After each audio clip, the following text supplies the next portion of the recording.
Sometimes the most brilliant solutions are just hiding in plain sight, right? They're just waiting for someone to look or maybe listen from a completely different angle. And that's exactly what we're going to do in today's Explainer. We're going to dissect a classic mystery that stumped an entire police department for years, only to be cracked by a boy detective over dinner. Yeah, you heard that right. So let's dive in. All right, so let's set the scene. We're at the Brown family dinner table. And to you or me, it looked like a totally normal family meal, right? But for the chief of police, this table, well, it's his most important briefing room. Why? Because his son just happens to be the best detective in the entire town. So who is this boy wonder? Well, he's basically the secret weapon of the Idaville Police Department. We're talking about an 8th grader with a mind like a steel trap. He's the key to solving all their toughest cases. Okay, so his parents, they call him Leroy Brown. But to everyone else, he's known by a nickname that fits him absolutely perfectly: Encyclopedia. So why Encyclopedia? Well, it's pretty simple, actually. Just like a real encyclopedia, his head is completely stuffed with facts on pretty much every subject you can imagine.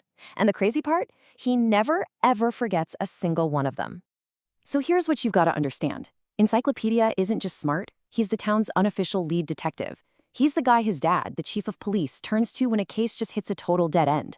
And get this, he does it all quietly, no big deal, usually before dessert is even on the table. Which brings us to the case at hand, the one that has the entire Idaville police force completely stumped. We're talking about a cold case, 5 years old, that involves $1 million heist and a really cryptic clue left behind by a dying man.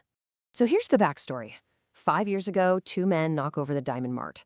Now, the police, they always suspected these 2 guys, Tim Nolan and his buddy Daniel Davenport, but they just never had enough proof to make it stick. Okay, so fast forward 5 years to yesterday, and Tim Nolan turns up dead. But here's the twist. He didn't exactly go quietly. With his last breaths, Nolan managed to scribble 4 really strange words onto a page torn from a calendar. And this single weird clue is literally all the police have to go on. So, of course, the police, and yeah, Encyclopedia's parents, they immediately jump on this note, trying to decipher it. But their totally logical approach, it ends up leading them straight into a trap. And I mean, this is the real challenge, isn't it? How on earth can 4 seemingly random words possibly lead you to $1 million in stolen jewels? It seems impossible. And here they are, the 4 words themselves. Ready for this? Nom Utes Sweden Hurts. I know it sounds like complete and utter nonsense, right? Now, what's really interesting is how Encyclopedia's mom tackles this. She's a former English teacher, so she does what you'd expect. She breaks down each word by its literal dictionary definition. Nom, she figures, is short for nominative, the grammatical term. Utes must be the American Indian tribe, Sweden, the country. It's a perfectly logical analysis, but it leads them absolutely nowhere. So while the adults are completely stuck analyzing the meaning of these words, Encyclopedia does something different.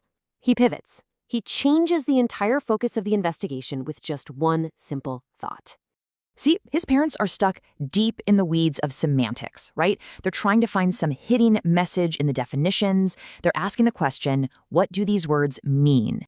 But Encyclopedia, he's asking a totally different question. He's asking, what do these words sound like? And that shift from semantics to phonetics, well, that's the key that unlocks the entire mystery.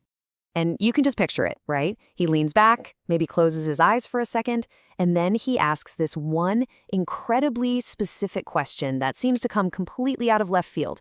He just says, is there a young fir tree in Mr. Nolan's palm tree nursery?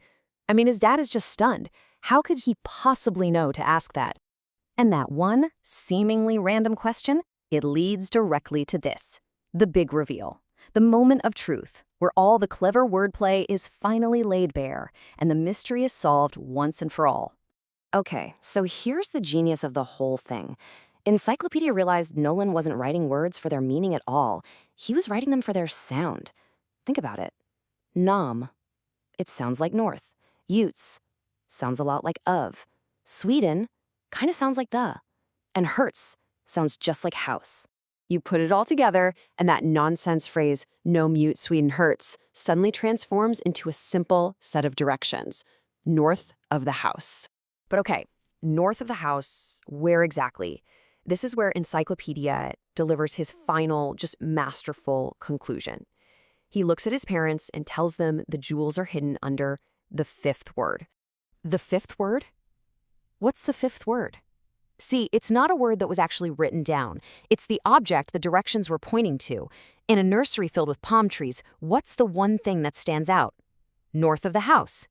That single fir tree. The jewels. They're buried under the fir. So let's just break down why this clue was so perfect, right? First, it was designed for only one person, Daniel Davenport, the guy who would be looking for the hiding spot. Being written on a calendar page was a subtle hint about order and sequence. The phrase itself sounded like a location, and it pointed to a totally unique landmark, that one fir tree that just didn't belong. It was the perfect code, completely meaningless to any outsiders, but crystal clear to the person it was meant for. And that really leaves us with a fascinating thought, doesn't it? This entire case was solved just by shifting perspective, by stopping to think about what the words sounded like instead of what they meant. It kind of makes you wonder, right? What problems in our own lives could we solve if we just learned to listen a little differently? The best clues are almost always hiding in plain sight. The real question is, what are we overlooking?